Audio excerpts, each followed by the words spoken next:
kapal ini menandakan bahwa peluncuran ini untuk mengawal pembangunan Indonesia untuk mewujudkan Indonesia Emas 2045. Bismillahirrahmanirrahim.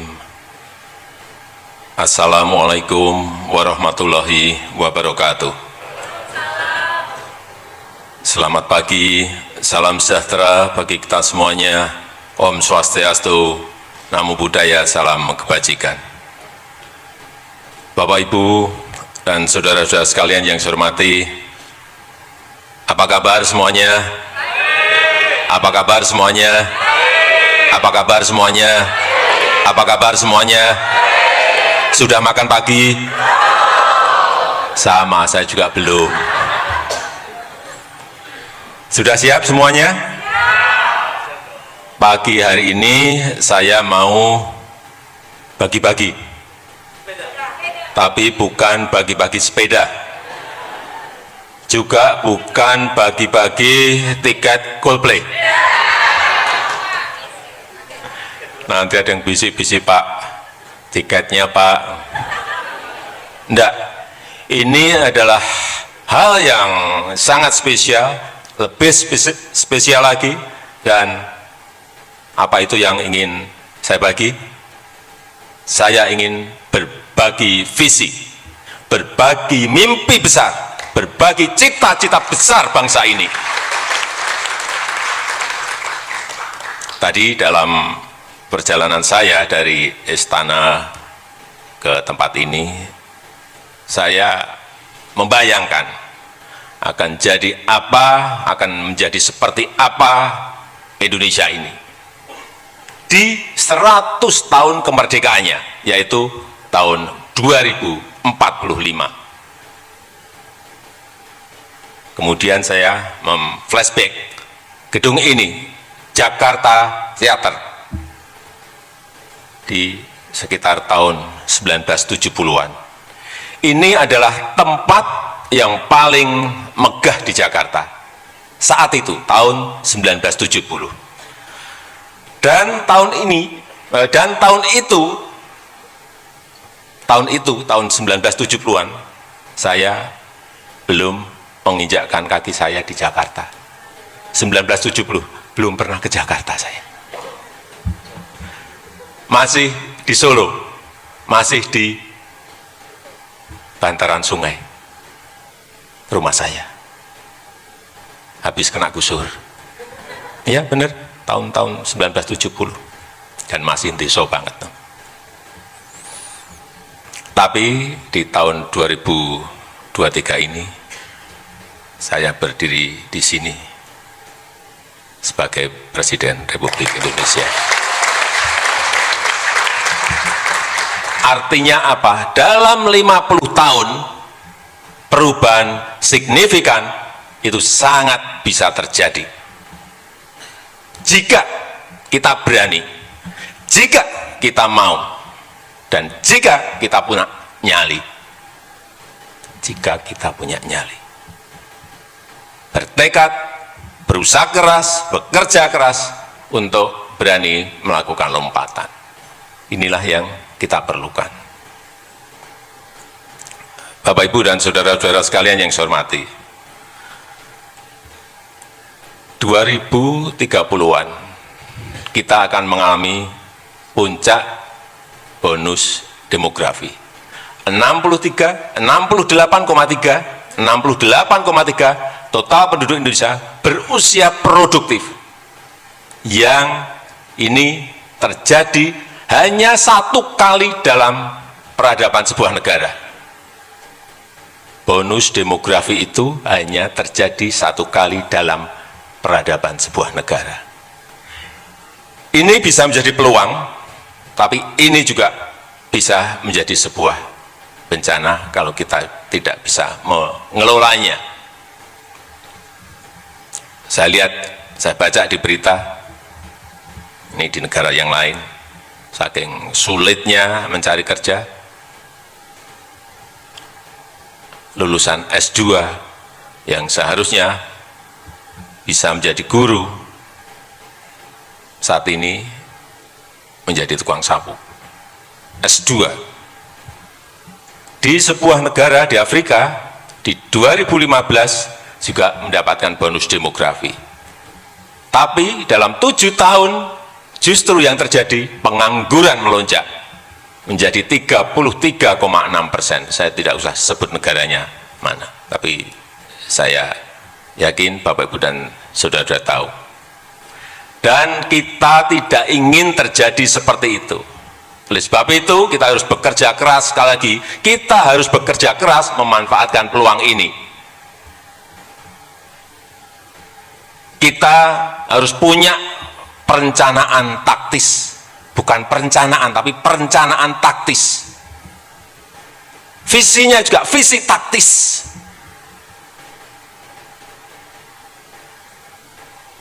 Punya strategi juga yang taktis. Karena kita berkompetisi dengan negara lain. Punya strategi besar tapi strategi taktis.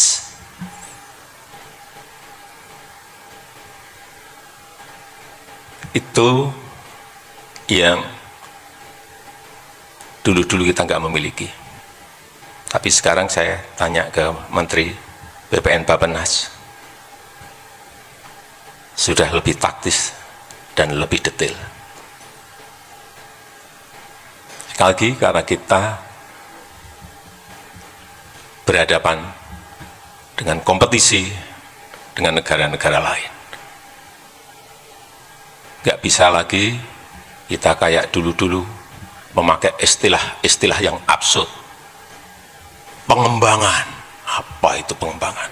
Penguatan, apa itu penguatan? Pemberdayaan. Harus to the point, apanya?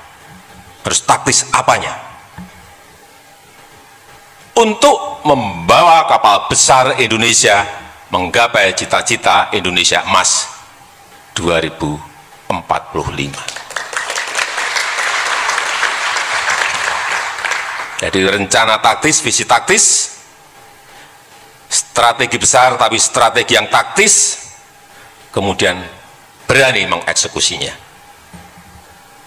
Sekali lagi, untuk membawa kapal besar bangsa Indonesia menggapai cita-cita Indonesia Emas 2045 menjadi 5 besar ekonomi dunia.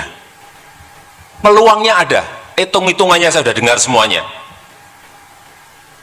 Dari Bappenas saya sudah dengar kalkulasinya, dari McKinsey saya sudah dengar hitungannya, dari IMF saya sudah dengar hitungannya, dari Bank Dunia, World Bank juga saya dengar hitung-hitungannya, hampir mirip-mirip, tetapi tantangannya itu juga tidak mudah. Kita perkirakan itu GNI per kapita di tahun ini kita sudah mencapai angka 5.000, berapa Bu Menteri Keuangan? 5.000 lebih sedikit, 5.030 US dollar di tahun 2023. Perkiraan kita di tahun Indonesia Emas 2045 itu berada di angka kira-kira 23.000 sampai 30.300 US dollar per kapita. Itu lompatannya.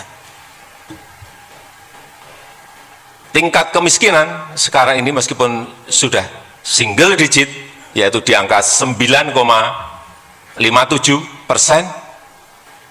tapi ini masih tetap angka itu kita harus sampaikan masih tinggi. Dan di tahun 2045 diperkirakan di 0,5 sampai 0,8%. Tapi bukan hal yang mudah, bukan hal yang gampang. Menurut saya ada 3 hal pokok penting yang menjadi acuan, sebagai acuan. Yang pertama, untuk menggapai itu, yang pertama, ini penting stabilitas bangsa ini harus terjaga. Stabilitas bangsa ini harus terjaga.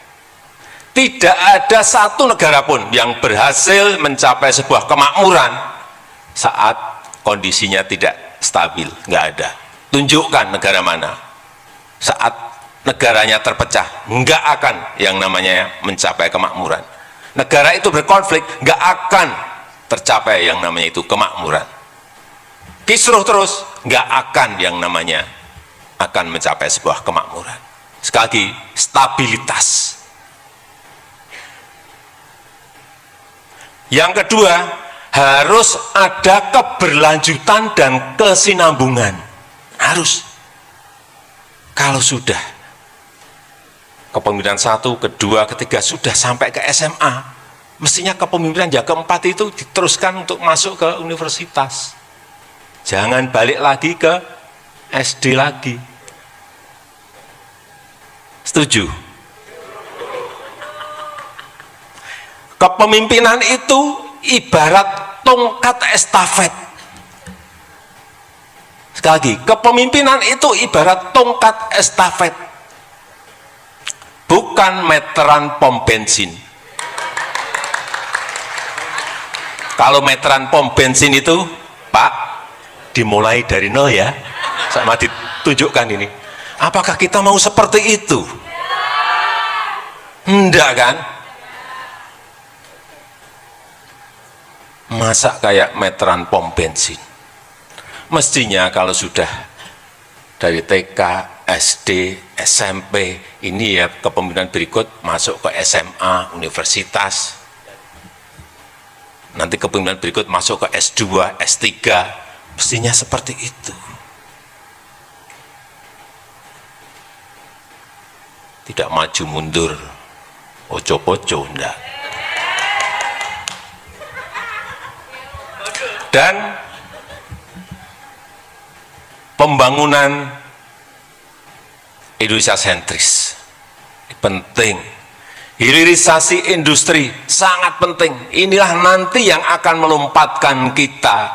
Kalau hilirisasi ini berhasil, kita akan melompat. Membangun misalnya urusan hilirisasi mineral, membangun ekosistem EV baterai. Bagaimana yang dulu kita ekspor hanya mentahan, nikel ekspor hanya mentahan, bisa jadi katot, bisa jadi prekursor, bisa jadi lithium baterai. Bagaimana mencapai ekosistem besarnya ini? Ini yang tidak mudah. Perlu kerja detail, perlu dicek terus di lapangan. Itu pun bisa meleset. Apalagi tidak. Perkebunan, hasil-hasil perkebunan jangan diekspor mentah-mentah saja. Crude, palm oil, CPO, kenapa enggak dibuat barang setengah jadi dan jadi? Bisa sabun, bisa kosmetik, dan lain-lainnya. Rumput laut, kita punya potensi yang sangat besar sekali. Tapi jangan diekspor mentahan. Sekarang rumput laut itu bisa dijadikan biofuel. Saya baru lihat, kaget juga saya. Lihat di Jerman. Artinya potensi ini besar. Tetapi tantangannya juga besar.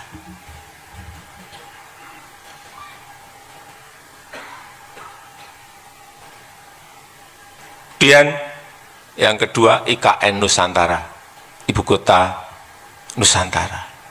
Banyak yang bertanya ke saya, untuk apa sih Pak?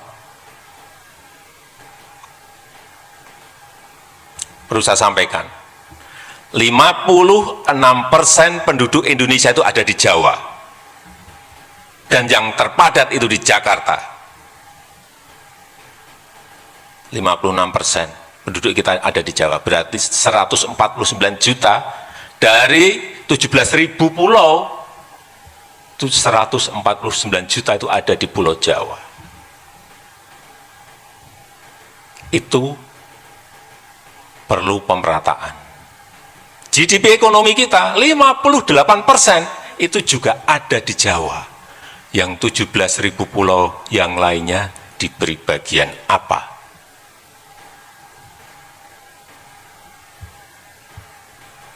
Beban Jakarta itu sudah sangat terlalu padat sekali. Sebagai kota pendidikan, sebagai kota pariwisata, sebagai kota bisnis, sebagai kota ekonomi, sebagai kota pemerintahan, macet semua kita sekarang ini, di mana-mana. Oleh sebab itu beban harus dikurangi, pemerataan harus dilakukan, tidak dalam jangka setahun, 2 tahun, 3 tahun, 4 tahun, 5 tahun yang akan datang, tetapi kita harus melihat visi yang jauh ke depan.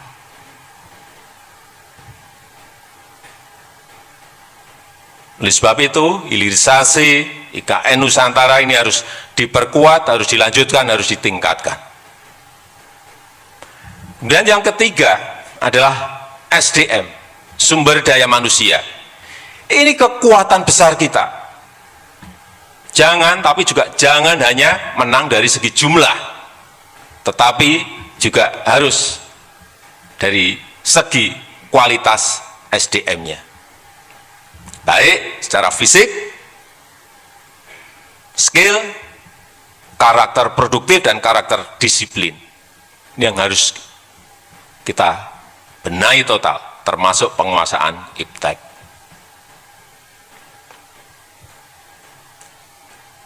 Ini Korea Selatan,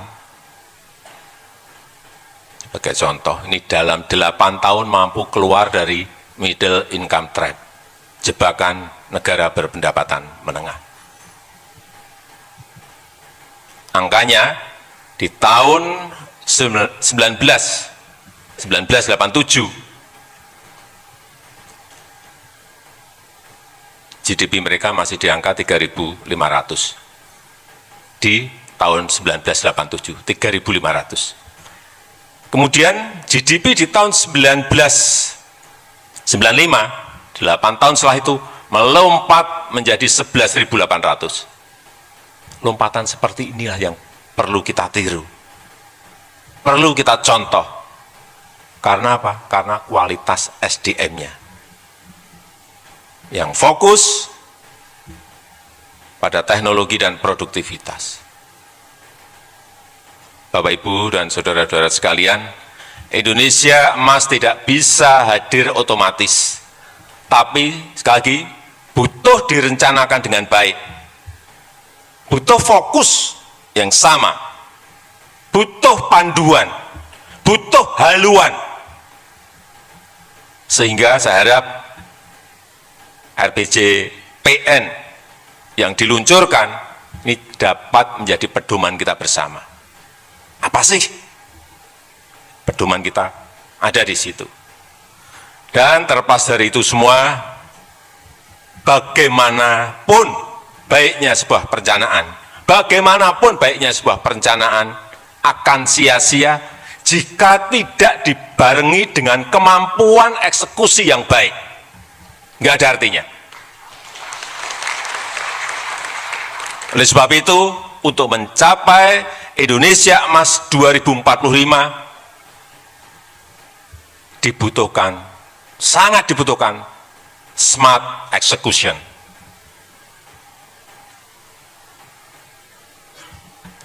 Dan dibutuhkan smart leadership. Oleh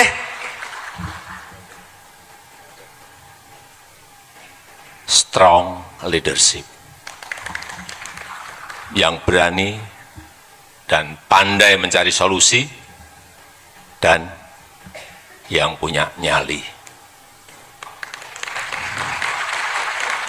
Tapi jangan bicara pilpres di forum ini. Nanti di forum yang lain saja. Saya rasa itu yang ingin saya sampaikan.